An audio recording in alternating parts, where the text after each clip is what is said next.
So recently I got this video from deep in the Amazon, and it starts the way a lot of bad ideas start. You are on a tiny aluminum boat, it is barely wider than a couch, the motor is coughing, and everybody on board is wearing that same expression that says, "This is probably stupid, but we already came this far." The water around you is this dark tea color, you cannot see your own hand under the surface, and there is grass growing out of it. Not grass like a lawn. Floating islands, roots, vines, logs, all tangled together, drifting in slow motion. And then one of the local guys in the front of the boat taps the biologist on the shoulder and says, "She is here." The big one. The camera swings to the side, and at first you think he is kidding. All you see is more of the same swamp. Waist-deep water, a slick of green plants, a few white egrets standing around like they are bored. Then somebody points and zooms in, and that is when your brain does the little reset. Because tucked in that mat of plants is a curve that is not a log. It is olive green with big round black spots, and there is a thickness to it that does not belong to anything but a snake. You can only see part of the body, just a coil, but it is already wider than a man's thigh. And the locals are not acting surprised. They are acting like they finally found the person they came to talk to. The reason these guys are even out there is not to make some fake monster show. This is a real field team. A couple of herpetologists who have spent years in these floodplain forests studying green anacondas, plus a crew of local fishermen and indigenous guys who actually know where the animals hide when the rivers swell. They are not there with guns. They have nets, plastic tubs, a portable scale, and a bag full of tags and tiny transmitters. The whole plan is insane and simple at the same time. Find the biggest snake they can, grab her by hand, wrestle her under control in the swamp, measure her, tag her, and let her go. That is the job. Now, a lot of the stories you hear about anacondas are nonsense. 30-meter monsters, snakes that eat boats, that kind of thing. The real animals do not need the exaggeration. Green anacondas are already the heaviest snakes on the planet. Big females can get longer than a car, and they are built like a stack of tires soaked in muscle. There are verified records of individuals over 5 meters and weighing close to 200 kilograms, which is more than most grown men, and that is without a big meal in the stomach. These are ambush hunters. They sit in the water like a dark thought and wait for something big enough to be worth the effort. Capybaras, caimans, even deer that make the mistake of leaning down at the wrong bank. The place this team is working is one of those seasonal flood zones, where for part of the year you could walk on cracked mud, and for the rest of the year it turns into a giant warm bathtub full of grass. The locals call some of these spots floating forests. You get these rafts of vegetation that are half roots, half mud, and they move when you step on them. Underneath is more water, and under that sometimes is nothing but holes. Perfect habitat for an animal that wants to disappear. A big anaconda can slide under that mat and become part of the scenery in about 2 seconds. The way they even know this particular snake exists is from stories. There is always somebody in the village who says, "I saw one bigger than the canoe," and most of the time you smile and nod and you know they are stretching it. But when 3 or 4 different hunters talk about the same backwater, the same patch of reeds, the same musky smell on hot afternoons, people start paying attention. The word they use for her translates to something like mother of the water, which sounds magical until you remember that in a food web, the thing at the top really is the mother of everything below it. You take her out and the balance shifts. So this crew loads up the boat at dawn, long before the heat really hits. There is a mist hanging over the river, birds exploding out of the trees in little bursts of color. The biologists are pale and covered in bug bites. The local guys look like they were born in that boat. One of them has this long wooden pole he uses to test the depth, because if you step off on the wrong side, you can go from knee-deep to over your head in one move.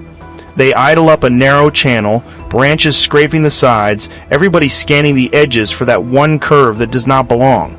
There is a smell to anacondas that people talk about, a kind of musky reptile funk that gets stronger when they have been basking in the same spot for a while. The camera does not capture smell, but you can see it in the way the local guide lifts his head and sniffs like a hunting dog. He taps the side of the boat, points into what looks like nothing, just a patch of water lettuce and hyacinth, and says, "Here, quiet now."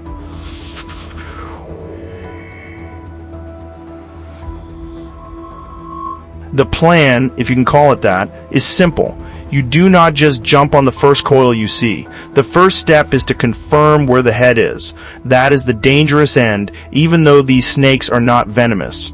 A bite from a big anaconda is a mouthful of teeth and infection waiting to happen, and she can use that grip to pull you off balance and wrap you up. So one guy takes a long pole with a fork at the end and starts gently poking the mat of plants, feeling for something solid. Another guy is watching for bubbles. When a big snake moves underwater, it leaves these little streams of bubbles and ripples that tell you where it is going. There is this moment on the video where the pole hits something and the whole mat twitches. Not the little ripple of a fish. The whole square of plants shifts a few centimeters like somebody hit the underside of a waterbed. One of the biologists whispers, "That is her. That is her." And you can hear in his voice he is equal parts scientist and kid on a roller coaster who just heard the chain click off. They slide off the boat into the water. It is up to their thighs at first, then their waists. The mud is sucking at their boots. None of this looks like a controlled environment. You cannot see your legs. You cannot see where the snake is. You are trusting a guy with a pole and your own bad decisions. The local guide moves first, using his hands now, pushing aside clumps of plants. The biologist is right behind him, one hand on the guide's shoulder, the other ready to grab. The rule they drilled into each other before they stepped off the boat was clear. One person goes for the head, everyone else grabs whatever body they can and holds on. And then it happens. The guide reaches into a tangle of roots and you hear him grunt, "Got her." The plants explode. There is a flash of green and black, and suddenly this huge head comes out of the water with its mouth open, hissing. The biologist lunges, both hands shooting forward, and somehow he gets his grip right behind the skull. Instantly, the snake reacts. Her whole body fires at once. The coil they thought was a log becomes a living rope that whips around his legs and the guide's waist with terrifying speed. People always imagine constrictors as slow, lazy things. The truth is, when they decide to move, it is like a muscle whip. This animal wraps the nearest body part it can find and starts trying to drag it down. You see water flying, men yelling, one of the assistants trying not to panic as a loop of snake tightens around his hips. If you freeze that shot, what you see is 3 grown men in waist-deep swamp, hanging onto something that looks like a moving tree trunk. The only reason this does not go bad is because they know what to expect. You hear the biologist shouting, "Do not let go, do not let go," and another voice yelling, "Leg, leg, leg," as someone prees a coil off his buddy's thigh. They work together like a weird rugby scrum, shifting their weight, turning the snake sideways. The goal is to keep her stretched out and horizontal. A constrictor does not have as much leverage when you keep it long. If it gets a tight wrap and can bend you at the knee or the waist, that is when you are in trouble. After what feels like forever but is probably less than a minute, they manage to get her body spread out along the surface. One guy's at the head, arms locked, muscles shaking. 2 more are spaced down the body using their own weight to pin her. Another is trying to keep her tail from wrapping anything important. The snake is still fighting, but you can see her switching tactics, burning through that first crazy burst of energy and then going into more of a slow, heavy push. Breath is coming out of everybody in ragged bursts. There is a smell to anacondas that people talk about, a kind of musky reptile funk that gets stronger when they have been basking in the same spot for a while. The camera does not capture smell, but once they have her under control, the science part starts. This is the weird thing about field biology. 1 second you are in a life and death wrestling match. The next second somebody says calmly, "Okay, let us get a length." They drag her gently toward a patch of firmer ground, still in shallow water but with enough of a mud bank to stretch her out. They cover her eyes with a wet cloth, which calms a lot of reptiles, and keep one hand behind the head at all times. Measuring a big snake is not as simple as laying it next to a tape. They have a marked rope they run along her spine, following every curve, from the tip of the snout to the tail.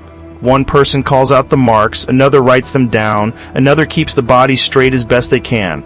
Every time she twitches, the numbers jump, so they do it twice. By the time they are done, the biologist looks at the notebook and just starts laughing. The number, when they finally agree on it, is just over 6.5 meters. That is over 21 feet of snake. Not a myth, not a campfire story, a living, breathing, very annoyed female.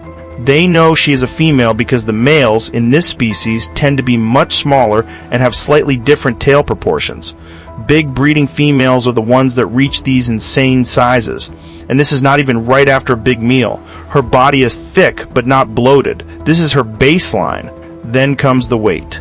They do not have a scale that you can just pop her on like luggage at the airport. What they do is slide a heavy tarp under her, bunch it up into a sling, and hook that to a hanging scale that is tied to a tree branch. It takes 6 men to lift her off the ground. You can see their hands slipping, the tarp stretching, the branch bowing. The reading bounces around as she shifts inside the sling, but it settles somewhere up around 200 kilograms. Nobody on that team has ever seen an anaconda that heavy in person. For their little group, this is the biggest animal they have ever caught. It is important that they are careful with her. They check her eyes, run their hands lightly along her body, feeling for injuries, old scars from caiman bites, or misjudged prey. A snake that big has lived through a lot. You can see signs of that life. White marks where teeth went in, rough patches where scales have grown back after getting torn. She is not a movie monster. She is a survivor. The tagging part is almost delicate compared to everything that came before. One of the biologists opens a small, sterile kit. They are going to implant a tiny transmitter just under the skin near the front third of her body. It is about the size of a thick battery. Before they make any cut, they flush water over her to keep her cool and clean. An assistant keeps her head secure and talks to her like you would talk to a dog at the vet, which makes no sense scientifically, but makes total sense as a human being. They make a small incision between the scales, slide the transmitter in with a blunt tool, and then close the skin with a couple of stitches that will fall out after it heals. It is about as much trauma as getting a couple of stitches after a cut. The idea is that from now on, when she surfaces or basks near certain parts of the swamp, they can pick up her signal with a receiver. That lets them map her territory, see how far she travels, where she breeds, where she hunts. Over months and years, that information becomes a picture of how a top predator uses the landscape. While they work, the local guys are talking quietly among themselves. They are not impressed by the equipment, they are impressed by the snake. For them, she is a neighbor. A dangerous neighbor, but part of the world they grew up in. One of the older men points to a line of trees and says that when he was a boy, his father warned him never to fish alone in that backwater because the big one hunted there. He is not surprised the scientists finally met her. He is surprised it took them this long. When they are done with the tagging, there is this pause, where nobody seems quite ready to let go.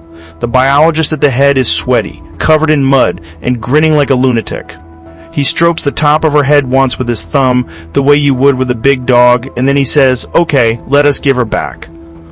They all step back at the same time, releasing pressure on her body, and instantly she switches gears. For a few seconds she just lies there, like she does not quite believe she is free. Then the muscles start to roll down her length. It is not a frantic thrash now. It is this slow, powerful wave as she pushes herself toward deeper water. The head goes first, testing the depth, tongue flicking. Once she feels the cool, dark space open up beneath her, she pours herself into it. 21 feet of snake sliding off the mud and vanishing under the plants like she was never there. The surface closes. A few bubbles break. A clump of water lettuce rocks gently and then settles. That is it. The biggest snake anybody on that team has ever seen is gone. Back into the same swamp where capybaras graze and children sometimes swim on hot afternoons. The only evidence that she was real is a handful of muddy footprints, some shaky video, and a line in a notebook that says, "Female, 6.5 meters, approximately 200 kilograms, tagged and released." The wild part is what that little transmitter is going to show over the next seasons. Anacondas are not sprint animals. They are patient. They can sit in one place for hours, days, waiting, but over months they cover serious ground. A female that size might have a territory that includes multiple lagoons and flooded forests. During breeding season, she will be at the center of these insane knots of males, a ball of snakes all trying to mate with her at once. During the dry season, she might retreat to the deepest pools, sharing space with caimans and fish in the shrinking bowl of water, waiting for the rains to come back. All of that matters because these snakes are not just scary stories. They are barometers. They tell you when an ecosystem is still working. You do not get a predator that heavy without a lot of prey. You do not get enough prey without healthy rivers and forests. When biologists look at that 6.5-meter female, they are seeing the tip of a giant invisible machine made of water, mud, trees, and animals, all working together. Meanwhile, in other parts of the Amazon, you have these new headlines about anacondas that might be a separate northern species, slightly different genetically, maybe even bigger on average.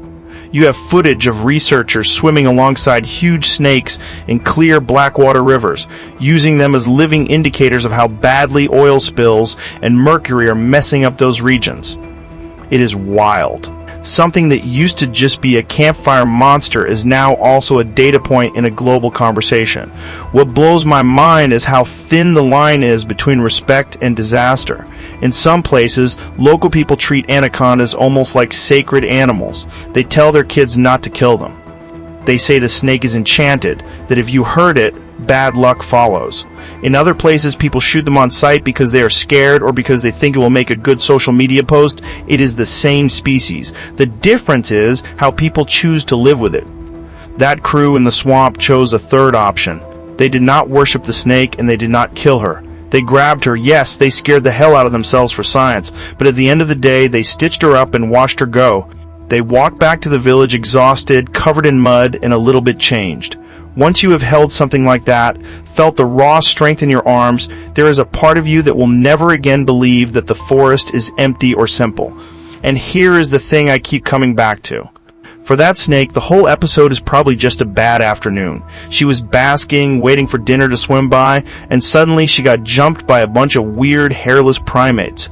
They grabbed her, annoyed her, stuck a strange, hard object under her skin, and let her go. In a week, she will be back to doing what she always does. Hunting, digesting, trying not to get bit by caimans, maybe looking for a mate. The swamp will still rise and fall with the rain. Capybaras will still squeal at night when something grabs them in the dark.